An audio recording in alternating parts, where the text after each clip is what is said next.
정부가 화물연대 소속 조합원들에 대해 사상 첫 업무 개시 명령에 이어 공정거래법 위반 여부를 따지는 조사에 나서면서 압박 강도를 계속 높이고 있습니다. 화물연대 측은 정부가 화물기사들의 모호한 법적 지위를 그때그때 다르게 활용하고 있다고 거세게 반발하고 있는데요. 그 배경을 송재인 기자가 알아봤습니다.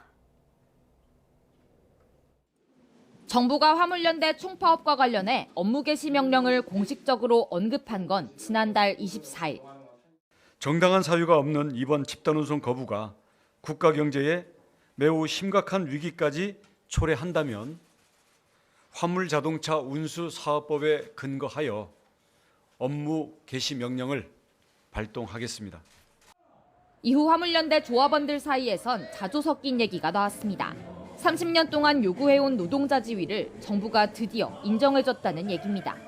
같은 노동자입니다. 동지 여러분 맞습니까? 정부는 화물운송 기사들의 파업을 집단 운송 거부라고 달리 표현했습니다. 노동자가 아닌 자영업자 같은 개인 사업자로 규정한 겁니다. 이 논리대로라면 정부의 업무 개시 명령은 곧 자영업자들에게 문을 열고 계속 영업하라고 강제하는 셈이라는 게 화물연대의 주장입니다. 정부가 화물기사들을 복귀시키기 위해 그동안 인정해오지 않던 노동자성을 수단으로 삼은 게 아니냐는 비판이 나온 이유입니다.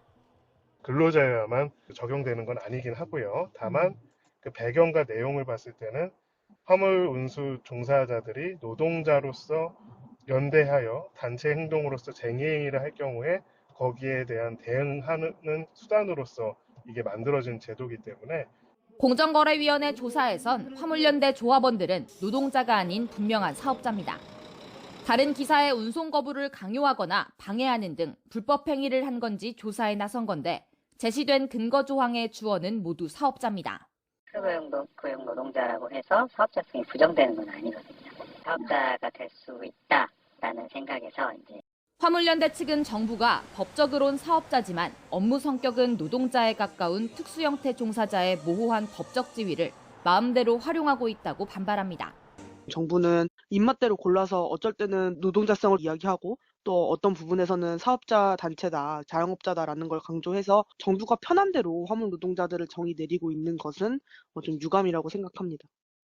파업이 장기화할수록 정부가 압박 강도를 더 높일 것으로 보이는 가운데 화물연대 측도 법적 대응에 나설 태세입니다.